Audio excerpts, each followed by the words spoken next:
والتذكير والنفع والانتفاع والإفادة والاستفادة والحث على التمسك بكتاب الله وسنة رسوله صلى الله عليه وسلم والدعاء إلى الهدى والدلالة على الخير ابتغاء وجه الله ومرضاته وقربه وثوابه سبحانه وتعالى. طيب.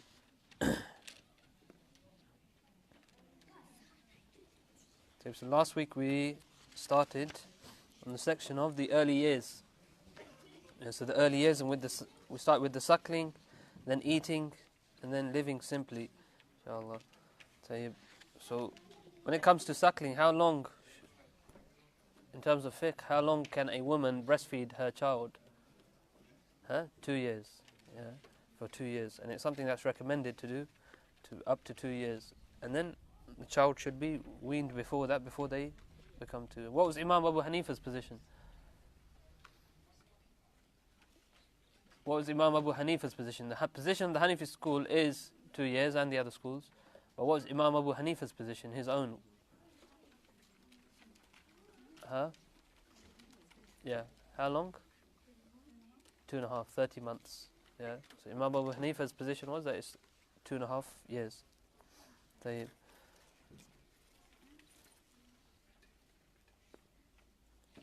then we spoke about some of the traits that a woman who breastfeeds, some of the traits that she should have, from amongst being somebody that's honourable, gentle, upright and the like. And then we spoke about eating, and he mentions that we should give the child something that is, it shouldn't always be luxurious food. It should be dry food. Yeah, every now and then give them lunch and dinner that is dry, so that they don't get used to the luxury of the world. So they know that sometimes they're going to have to eat food that is dry, just dry bread, without anything else. He says without any type of idam, any type of condiment. So they just have dry bread and that's it. Just to teach the child that it doesn't always have to be nice, luxurious food. But then he speaks about living simply, and some of the manners of eating as well, and in terms of clothing as well, what types of clothing we should wear, especially for boys and for girls. And he mentions what type of clothing. In the poem, what does he actually mention? White cotton.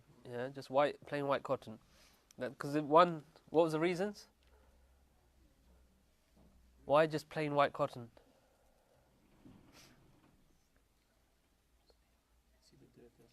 You can see if it's dirty. Okay, yeah, maybe.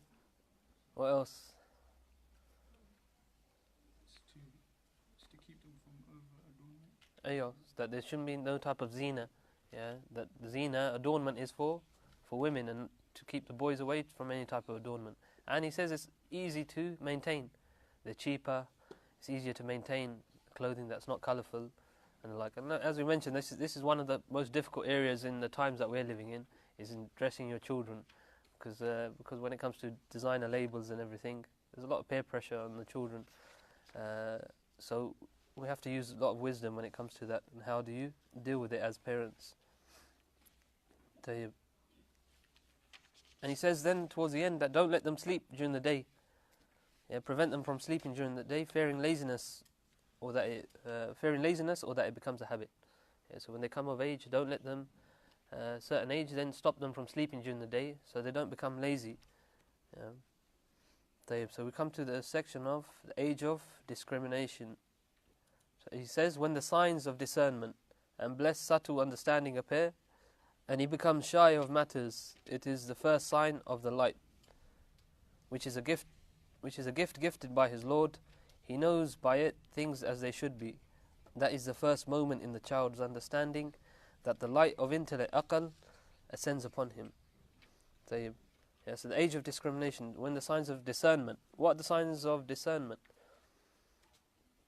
So a child comes of the age of tamyiz, which he mentions here. The age of tamyiz is where a child is able to discern. The fuqaha, they say it's when, and Saudan mentions in his Shar, when a child is able to tell right from wrong, what is going to cause harm and what is going to cause benefit. Something that will harm them and something that will benefit them. When they come of that age, that's what he's talking about here. And it's generally at the age of 7. Others say it's if he can wash himself, feed himself, and clothe himself. That's the age of discernment. Then there's also a position which says it's if you can tell the difference between kohl and tamar, dates. So if you can tell the difference between dates and kohl, and that's going back to the story of Musa alayhi salam, when he was young growing up in the house of Fir'aun, that he once, when Fir'aun was sitting, he grabbed a chair and he smacked Fir'aun around the head with it. And Fir'aun became angry, and he knew that there's something with this boy that, it's not normal that you can just pick up a chair and smack him around the head. So he was thinking about killing Musa alayhi salam. So he said, bring forward kohl and dates to make him. If he chooses the kohl, then we know, okay, he's just a young boy who doesn't know anything. And if he chooses the dates, then he's obviously, there's something there, and he's quite intelligent. And so when they brought the kohl and the dates, Sayyidina Musa alayhi salam went for the dates, and Jibreel alayhi salam came and moved his hand to the kohl. And they say that's why his stutter alayhi salam was due to when he put the kohl into his mouth alayhi salam. That's one of the positions, one of the things they say. So when the age of signs of discernment and blessed subtle understanding appear,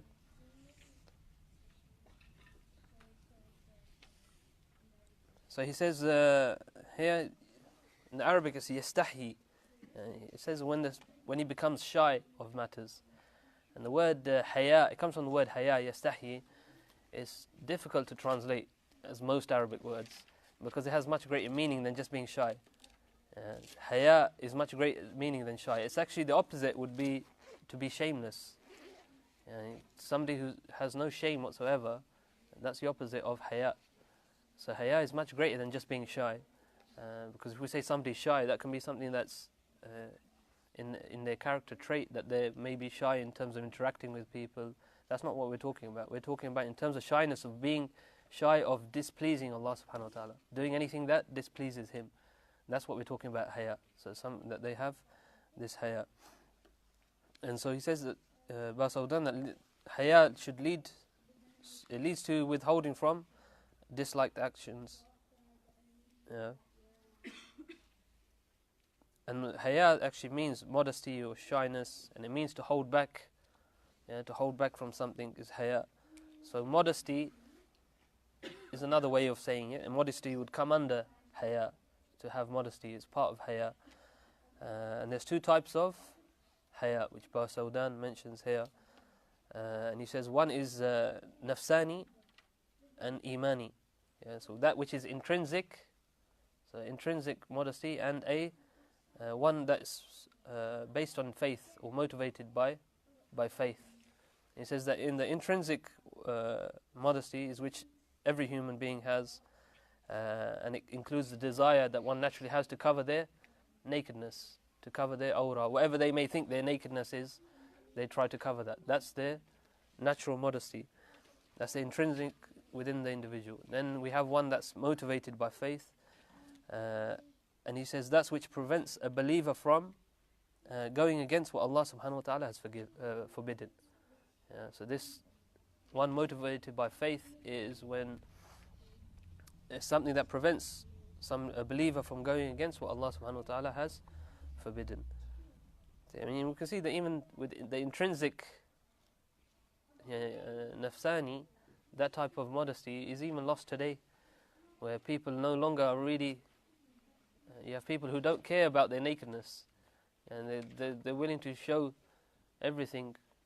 So even that type of modesty, and that's something should be intrinsic, natural in somebody, that they have this shyness, this type of haya, where they're going to be modest and not show others their nakedness.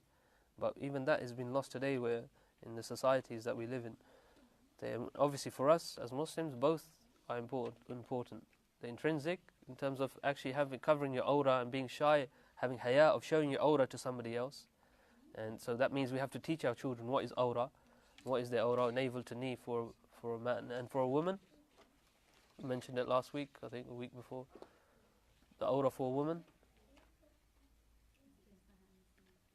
Everything in front, non-mahram, everything except the face, hands and feet in the Hanafi school. So that's something that should be naturally, it's something that's instilled in the child when they're young, that they grow up trying to cover their awrah from others, and they should have this natural haya that they're always going to try to cover their awrah, and that has to be taught to the child when they're young. They're not just going to have that haya when they're 14, 15 years old, unless if they grew up with that, wearing clothes that were modest, that were covering their awrah. Then when they're older, they will naturally not want to show those areas. So it's important that for us as Muslims, that intrinsic haya is there, and also the one that's motivated by faith, where you don't want to do anything that displeases Allah, that you shy away from anything that displeases Allah subhanahu wa ta'ala. So he says that this type of shyness, this haya, is the first sign of the light, nur. And here what he means by nur, or the light, is the intellect or aql. And Imam Ghazali says that when the signs of discernment appear in him, he should again be watched over carefully. The first of these is the rudiments of shame, haya. For when he begins to feel diffident and is ashamed of certain things, so that he abandons them, the light of the intellect has dawned in him, whereby he sees that certain things are ugly and different from others, and begins to be ashamed of some things and not others. And this is a gift from God. So when a child is given this, when you see this haya, this natural, them being shy about certain matters or doing certain things, know that that's a gift from Allah subhanahu wa ta'ala. That's what Imam Ghazali is saying. And there's no one who is greater in their haya than the Prophet sallallahu alaihi wasallam.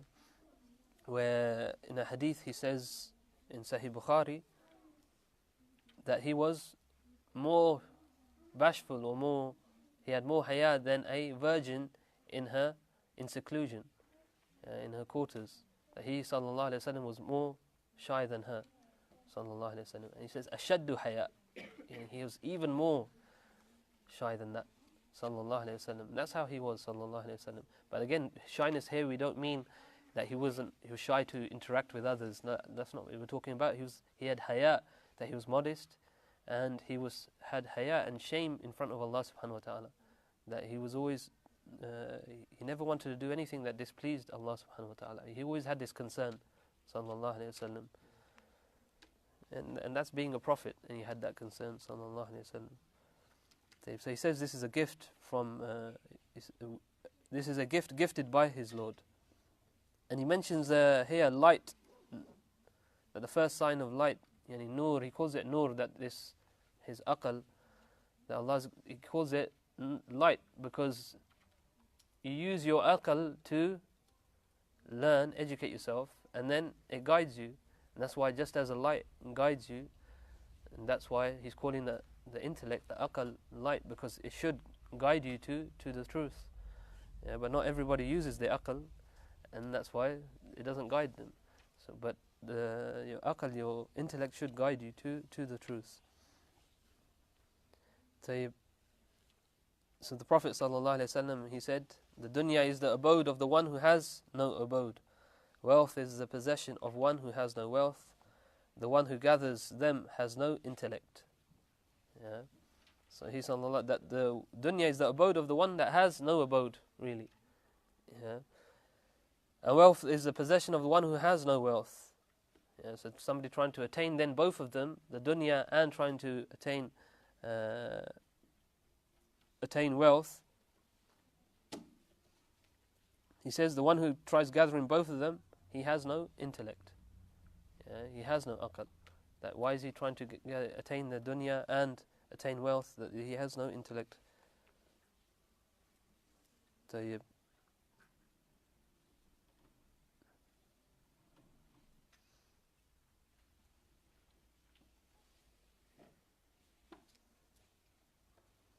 where do parents fit in terms of helping their child?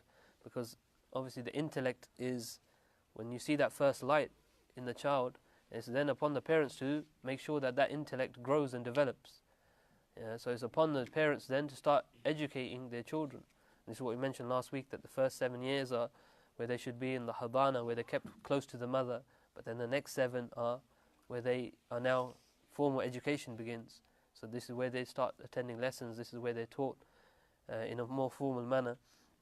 Why? To develop their aql, to develop their intellect. And that falls upon the parents. It's a parent's responsibility to make sure that the child, if they can't teach them themselves, that they employ somebody that can teach their child. That somebody will help develop their intellect. And we have no excuse in that regards. And obviously, and then he's going to mention what is the first, how do we develop the intellect, and he mentions the first things in the next section that we should look at. But it's upon us as their parents to teach them. And if we can't, then we employ somebody that can teach them. This is why Imam Ghazali's, Imam Shafi'i's mother, Imam Shafi'i was an orphan. He was born in Gaza, in Palestine, radiallahu ta'ala anhu. But his mother moved with him all to Mecca, looking for what? Somebody to teach her son. This is a single woman in those times. Imagine the struggle. She was not working, and she moved from Gaza, Palestine, to go to Mecca to find, because she heard there were scholars there, so her son can learn. Radiallahu ta'ala anhu. And when she got to Mecca, and then she heard of Malik bin Anas, a man called Malik, who's in Medina, and he's the scholar of his time, living in Medina. So she takes her son, her young son, and goes to Medina, and she presents him to, and tells him to go and study with Imam Malik, radiallahu ta'ala anhu. And then Imam Shafi'i, obviously he was an intellect, like even at such a young age, where he'd memorized the Muwatta in only a few days. Imam Malik's Muwatta, which is his collection of hadith, he memorized it only in a few days. Imam Shafi'i radiallahu ta'ala, he was giving fatwa at the age of 14. He was already a mufti in the madhab and giving fatwa at the age of 14, radiallahu ta'ala anhu. So obviously he was a different type of intellect, but that doesn't mean any of us, our children, can't attain that. There won't be mujtahid mutlaq like Imam Shafi'i, but we can inshallah hope that there would be something. But it requires the parents to do something. And what are you really willing to do for your child? And there has to be some juhud, some effort from us as parents. So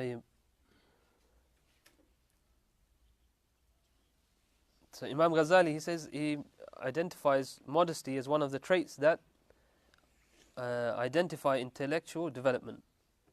So he links a child's intellectual development along with his haya, with his modesty. The modesty that he will show is naturally connected to his intellectual development. And so he says, at the age of discernment, the child is now ready for direct teaching and formal classes and the like. So this is where his education really begins. Before that, he's still learning. He's still for the first 7 years, but through play and the like, and just let them be children for a bit longer. But from after 7, that's it. Now they start really attending lessons and having more formal classes.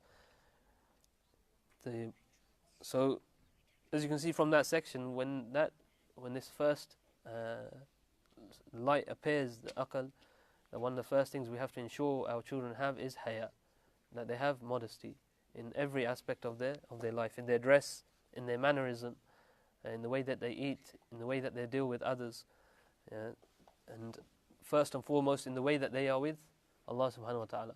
That's haya, that they're bashful and shameful in front of Allah subhanahu wa ta'ala, that He's always watching. So they should always, this is why the Prophet sallallahu alayhi wa sallam, he said, istahyu min Allah kama yastahyi ahadukum min al-rajul as-salih fi qawmihi. So be shy or bashful of Allah, just as one of you would be shy in front of a pious person from amongst you. And we see that, right? So we see when there's a sheikh down, everybody's all really pious and acting all, have this haya in front of their sheikh, and they're, mashallah, but as soon as the sheikh's gone, back to normal life, just doing everything that they're normally doing. But when they're in front of their sheikh, they have this haya. What about Allah subhanahu wa ta'ala? He's watching all the time. You've got this haya in front of your sheikh, but you haven't in front of Allah subhanahu wa ta'ala. So that's to teach our children that just as they would be shy in front of certain people, they should show greater shyness in front of Allah subhanahu wa ta'ala and be more humble and more modest in front of Him, especially in times like when they're praying, when they're standing, in terms of how they dress, when they are ready to pray. So then on the next section, he says, developing the intellect and adherence to the Qur'an. So now he will speak about how do we develop the intellect in different stages. So he says he should make him adhere to the study of the Qur'an, for it is knowledge of mighty status. Just one bait. He just gives one verse of poetry which has great in meaning by Imam Ramli. So Imam Ghazali, he says next that he should be busy in terms of his learning. He should be busy with learning the Qur'an first and foremost. So busy with learning the Qur'an, and then the traditions, the hadith of the Prophet sallallahu alaihi wasallam, and stories of the pious and those who those predecessors learn about their stories and their biographies, so that love of the righteous may take root in his heart. So let him learn the Qur'an, let him learn the hadith, and tell him stories of those that came before, so that he falls in love with these men and women, and then he himself he'll have some role models in terms of who he wants to be like, rather than allowing them to see role models on TV and the like. The role models should be the ones that they read about from the seerah, from the Sahaba, from those that came from the first generation and the second generation, and we have to make those men and women that they're role models. So he says then the first thing that should be taught is the Qur'an. And why? Because it's the source of all knowledge that we have in this dunya. You want any type of knowledge, every other knowledge comes from the Qur'an. So the source of all knowledge is the Qur'an. So first and foremost, you should study the Qur'an. And when he studies the Qur'an, it opens up the doors to everything else. So when they're young, we should teach them the Qur'an. That's memorization of the Qur'an, reading the Qur'an. Give them have a wird where they should be reciting something from the Qur'an every day. Which that means maybe you have to sit with them and read with them. But again, at the same time, you set the standard where you show them how much I'm reading myself, and you'll see the kids will naturally come and sit next to you and try to read. But if you're not reading, you're watching TV, and you say, "Putter, go read Qur'an," it becomes a chore for them because he wants to sit and watch TV as well. But if you sit down and watch TV, read Qur'an, you'll see that the children will come and they'll want to read with you. And so again, it's the parents that lead the example. But the first thing that we should teach them is the Qur'an, because it is the source of all knowledge. And it shows the child the importance of the Qur'an in their lives. The first thing that formal education is the Qur'an, rather than everything else that we try to teach them. That as soon as they learn the Qur'an, they know, okay, this is the most important thing, because this is the first thing I'm learning. And teach them the huruf, how to read the Qur'an, and everything's about the Qur'an. But not just simply, it shouldn't be just about, I want my child to read the Qur'an and he's finished the Qur'an 4 times, 5 times, and mashallah. No, that's not what it's about. Learning the Qur'an is actually to sit and learn and read and understand the Qur'an and memorize the Qur'an. It's not about how fast our children, or how quickly that they will finish the Qur'an. It's not a race. And so what, if he's finished it, parents get proud, oh, my son's finished the Qur'an in a year. Okay, but have you heard him read? We've seen children. I've seen here children who finish the Qur'an 6, 7 times, and you ask them to read, and they can barely read. So who they've been reading to, one, I don't know, because the teacher should never have let them progress that fast if they're not able to read. So the teacher has a responsibility. Why have you let the child finish the Qur'an if they're not able to read and they're not reading well? And then the parents as well, that you shouldn't put pressure on the child that finish the Qur'an quickly, try finishing the Qur'an. That's not what it should be about. And they should memorize slowly.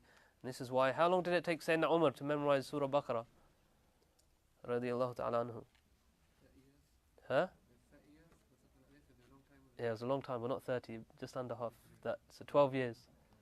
It took Sayyidina Umar radiallahu ta'ala anhu 12 years to memorize Surah Baqarah, which is what? Two and a bit juz, 2.5 juz. 12 years took him to memorize Surah Baqarah. Why did it take him so long? And he would say he didn't have the intellect to do it? Of course not. He's from the most intelligent of his time, radiallahu ta'ala anhu. But with each verse, he made sure what? He implemented it. With each verse, he made sure he understood it completely, and he acted upon it before he went on to the next verse, radiallahu ta'ala anhu. And was he a hafiz of Quran? Yes, he was a hafiz of Quran. So how long did it take him? Radiallahu ta'ala anhu. So that clearly shows it's not a race how quickly you can do it. And let the child just, let them do it as long as it takes, but let them truly understand and live the Quran. May it be something that they naturally attach to, and they have a personal connection to the Quran. That's our goal, that they're personally connected to the Quran. That at any point, wherever they need Allah subhanahu wa ta'ala, they're thinking about Allah, that they'll go back to His book. That's the first thing that they'll pick up. And the first thing in the day when they wake up, the first book they try to look for and read is the Quran. That's our aim, that they have this personal connection. But if you just make them just read, as he mentions later about too much study, he says it just leads, it damages the child. They lose interest. And the last thing we want them is to lose interest in the Quran. But that means that the stories in the Quran have to come alive. It's not just about reading, and unfortunately we don't understand Arabic, so for us it's about giving them the English as well, and sitting as parents and telling them the stories of the Quran, how to relate that back into their lives. What does that mean to them, these things that happen? This happened to Sayyidina Musa, this happened to Sayyidina Ibrahim. What does that mean for you as a young Muslim? So those things, we have to give them this personal connection back to the Quran, so they feel that they have something, this personal connection to the Quran.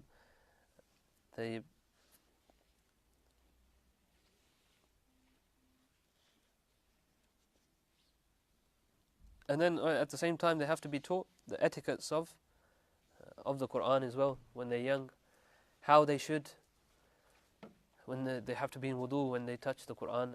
A young child doesn't need to be in wudu, who's not come of age. They don't need to be in wudu to touch the Quran, but you should teach them the adab of the Quran, that go to wudu and then you touch the Quran, then you handle the Quran. Don't let them handle the Quran without wudu. And make sure again they do wudu properly, because wudu is ibadah as well. So make sure they do wudu properly. The adab of the Quran, not placing it on the floor, placing it somewhere high up. And the way that they carry the Quran when they go into the madrasa, or when they go into mosque and the like, or if they've got the Quran on them, it shouldn't be placed in a backpack and put on the back, because that's bad adab with the Quran. So make them place it on the front or carry it separately. And even in the times of the predecessors, they wouldn't. Why did they have? We knew they had large sleeves. Why did they have large sleeves? I think I might mention to you boys. Why did they have large sleeves? To carry their books. That was, the books would go inside the large sleeves, and then you walk like that. So the books are there, close to your heart. And you see the shuyukh. I remember when I was studying, and they would carry the books. They wouldn't be down their side. They'd be carrying them here like this. And that's not the Quran. That's just books in fiqh, in seerah. So imagine the Quran, and they're carrying the books like that. Even once in our class, I remember one of the students being told off because he had a pen and he was putting it in his feet. And whilst we were in lesson, and he was playing with his feet, and he had the pen in his feet, and he got a real telling off, and he got embarrassed, and we were all a bit shocked, because then he was just playing with his feet and he had the pen in his feet, and he said, this is a tool of knowledge. So why are you playing with it in your feet? Have honor with it, respect it, and the way you place it. And you just watch the scholars and how they place the pen, place things. They wouldn't. They always treat it with respect and with honor.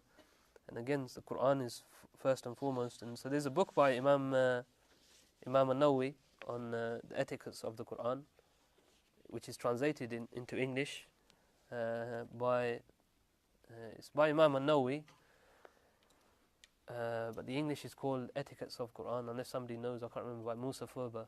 Sheikh Musa who's translated it. But if you can get that book, because it's in terms of adab with the Quran, it's one of the best books that you'll find on how to have adab with the Quran. So the first thing that we should teach from the Quran, it should be the Fatiha, as Basawdan mentions, that the first thing you should teach them is the Fatiha. One, because it's something that they have to always recite in every prayer, yeah, and it's also the Fatiha, meaning the opening, so with the intention that Allah opens their hearts when they learn the Fatiha. So make them memorize the Fatiha, read the Fatiha, with the intention that Allah opens their hearts through the Fatiha. Yeah, and as I mentioned, it shouldn't just be about just reading. Just read as much as you can and finish as quick as you can. There's no race in terms of how quickly they finish. Let them finish and let them enjoy finishing. And when they do finish reading the Quran, it's a big moment, and celebrate it. Buy them a gift. Don't make it something that's trivial, that okay, you finish the Quran, or here's £5, or don't attach it to money or the like, but make it a big occasion of it. And they do in places like Turkey and the like, Malaysia, where I've seen where young boys who've memorized Quran and they have a hafla, they have a party with all their friends and everybody who's brought together. Their parents are brought there. They place an imama on their head. The sheikh wraps an imama around their heads because they feel special. I've memorized the Quran. And that type of thing encourages our children. So we have to do these things with them, and they have to be rewarded for their hard work. A lot of us parents, we have the vision that we want our children to be hafiz. They have to be hafiz, and we push them towards that, not realizing that some of them, they don't have the ability yet, they're not ready yet to be a hafiz of Quran, to start memorizing. It has to come when they're ready, so you have to let them do it. And don't be too pushy as a parent, because we wanted it. When we were younger, we didn't do it. Now we're in our 30s, we want to do it, we wish we did it, so we try to force our kids to do it. But we don't realize we're doing the same thing our parents try to do to us. They try to push us to go memorize the Quran and learn the Quran, and that's why we didn't do it. And now we're doing the same thing to our children. So it has to be, let them enjoy the Quran. And that's why at a young age it has to be this connection to the Quran that they enjoy.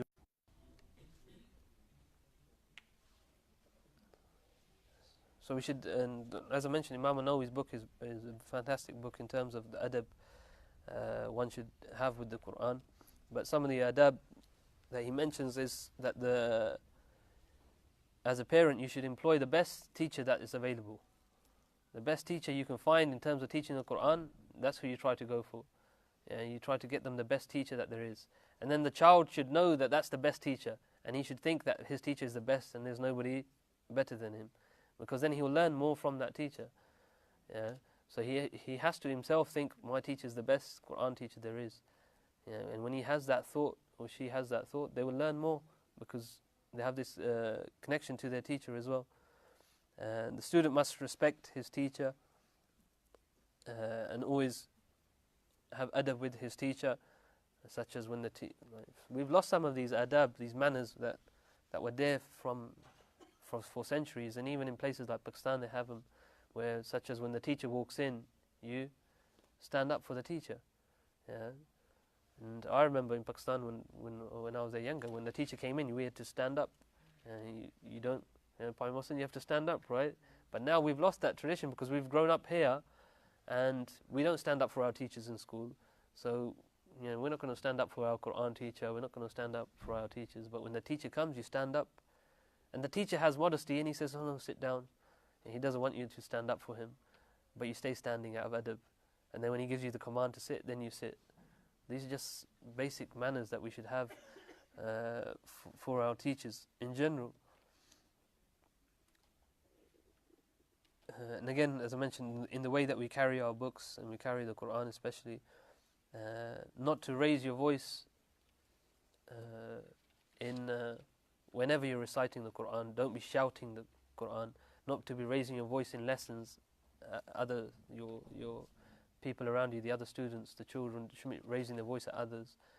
When they're reciting the Quran, it shouldn't shout it, and we shouldn't be screaming down the mic as we as people do.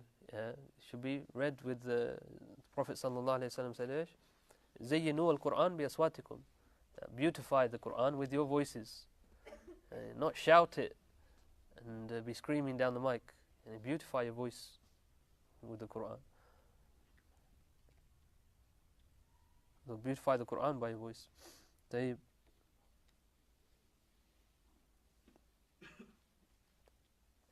And so as Imam Ghazali mentioned, that teaching the Quran and teaching also hadith of the Prophet sallallahu alaihi wasallam, that they learn the hadith of the Prophet sallallahu alaihi wasallam, and to know that the Quran is the speech of Allah and hadith is the speech of the Prophet sallallahu alaihi wasallam.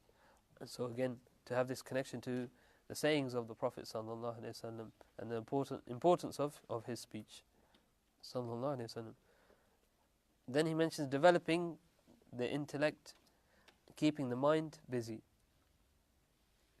And also busy the heart of the child from that which leads to reduction in manners.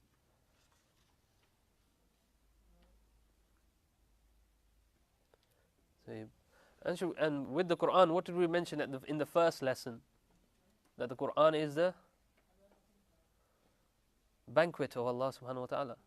Yeah, ma'dubah. Yeah, it's the banquet. The Prophet sallallahu alaihi wasallam said the Quran is the banquet of is Allah's banquet. So if we want our children to have good character, where is it going to come from? From the Quran.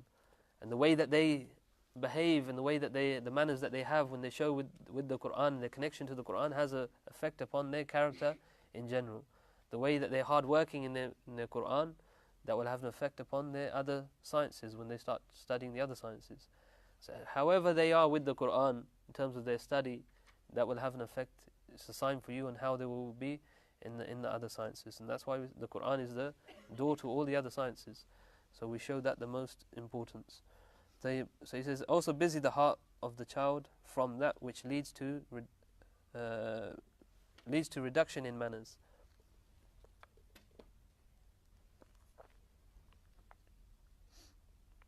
So he mentioned that keep them busy in things that helps them grow, and helps them things that help them grow intellectually. Yes, it helps their aql, which is what we're looking at, helps their intellect grow, and that is education, the Quran and actual study. Also something that keeps them, helps them grow physically, yeah, and that is exercise, the sunnah, sports, yeah. So everything, we have something in the Sharia there. So something that helps them grow physically, and we spoke about food, the type of food that they eat, and then also exercise and the sports that they do, wrestling, archery, swimming.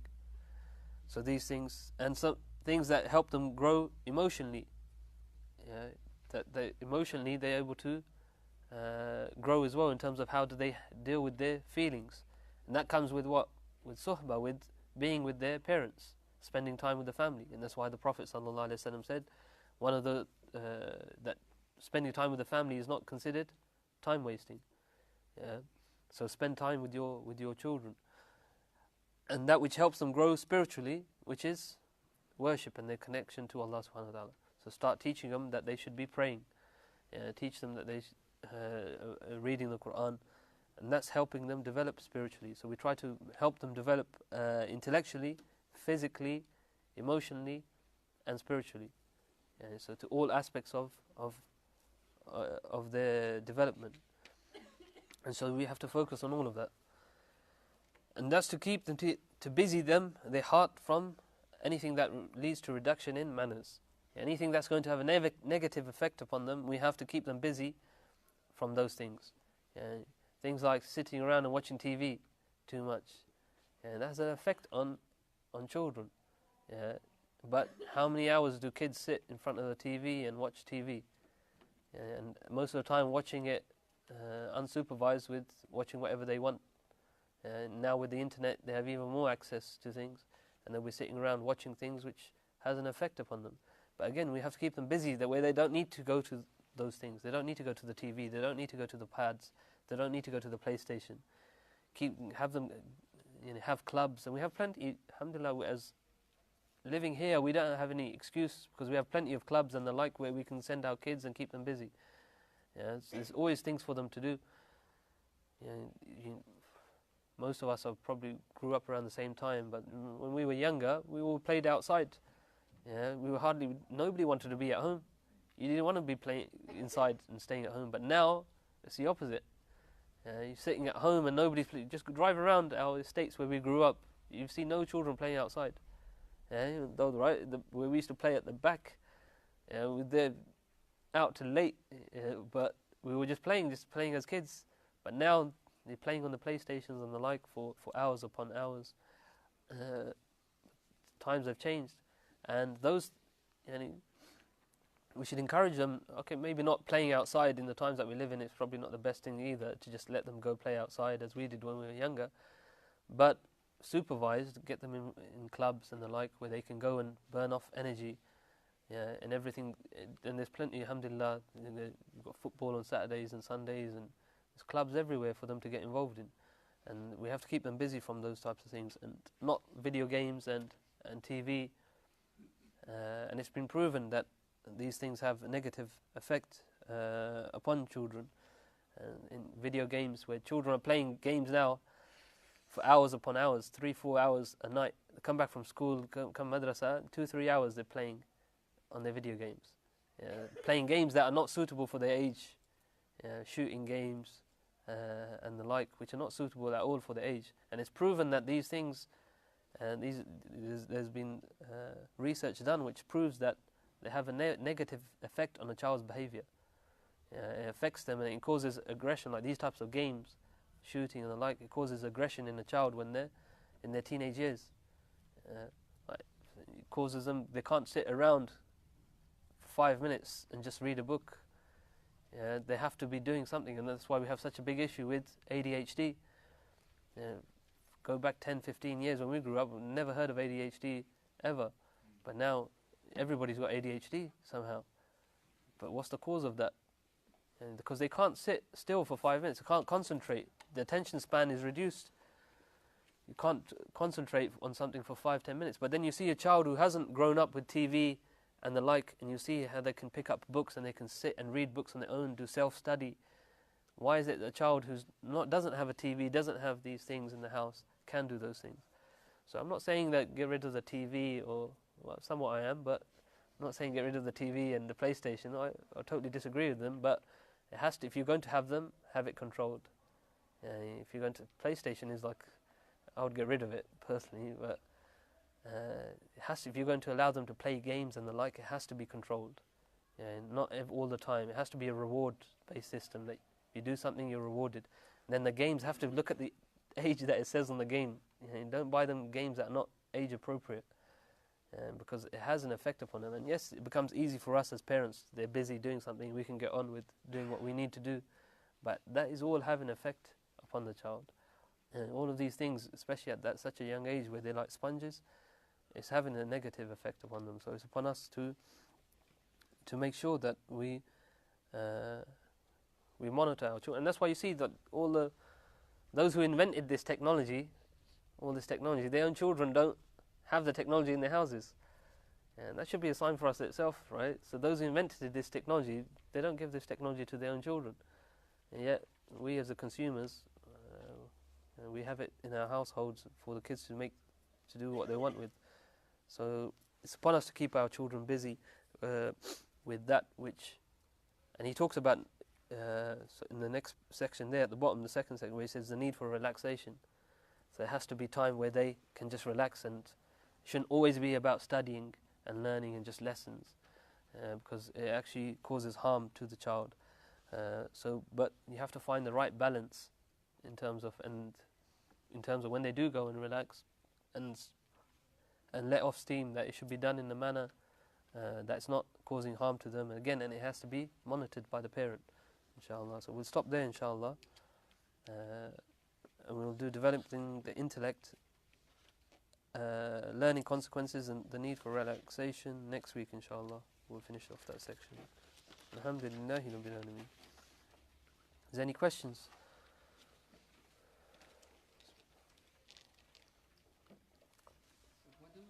Which age starts? From 7 they have to start when they come for Quran? No, from the age once they're baligh, they have to be touching the Quran, they have to be in wudu when you're touching the Quran prayer. Before that, when they're younger than that, they don't need to be in wudu, but we should encourage them to be in wudu to teach them.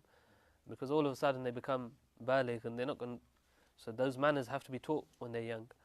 So when they're younger, 7 and above, especially the age of 10, that's where they really should be able to know how to do wudu properly, because they can become baligh. So from the age of 10 they should know how to do wudu and always be doing wudu.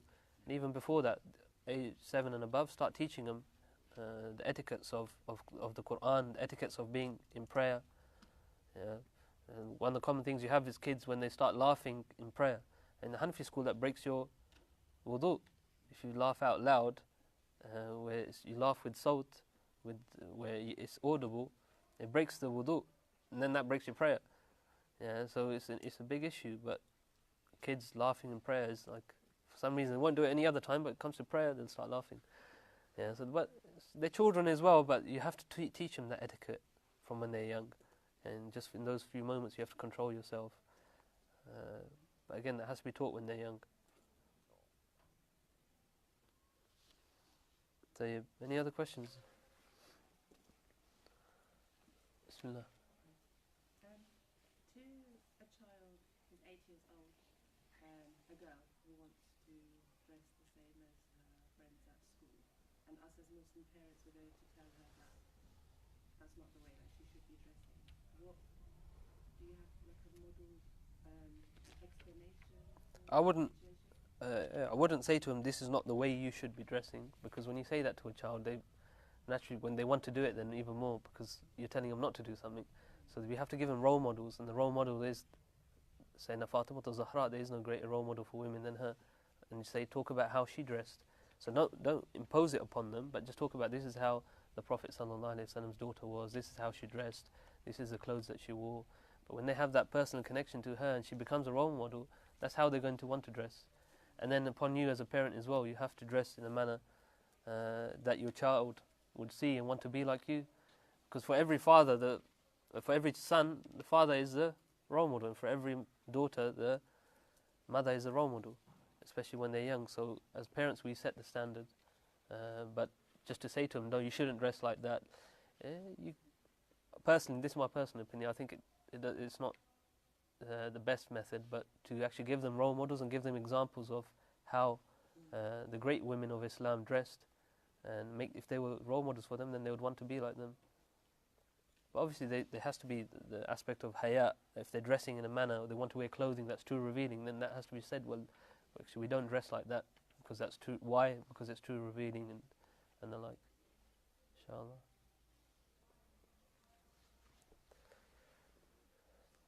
Any other questions?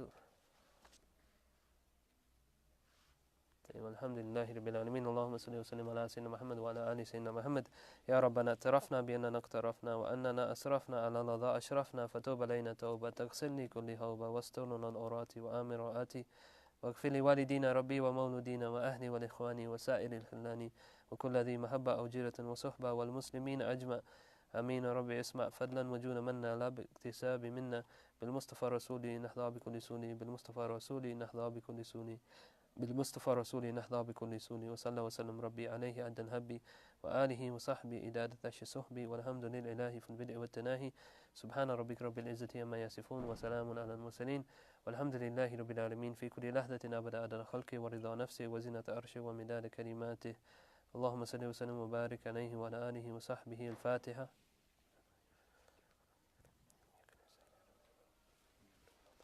آمين.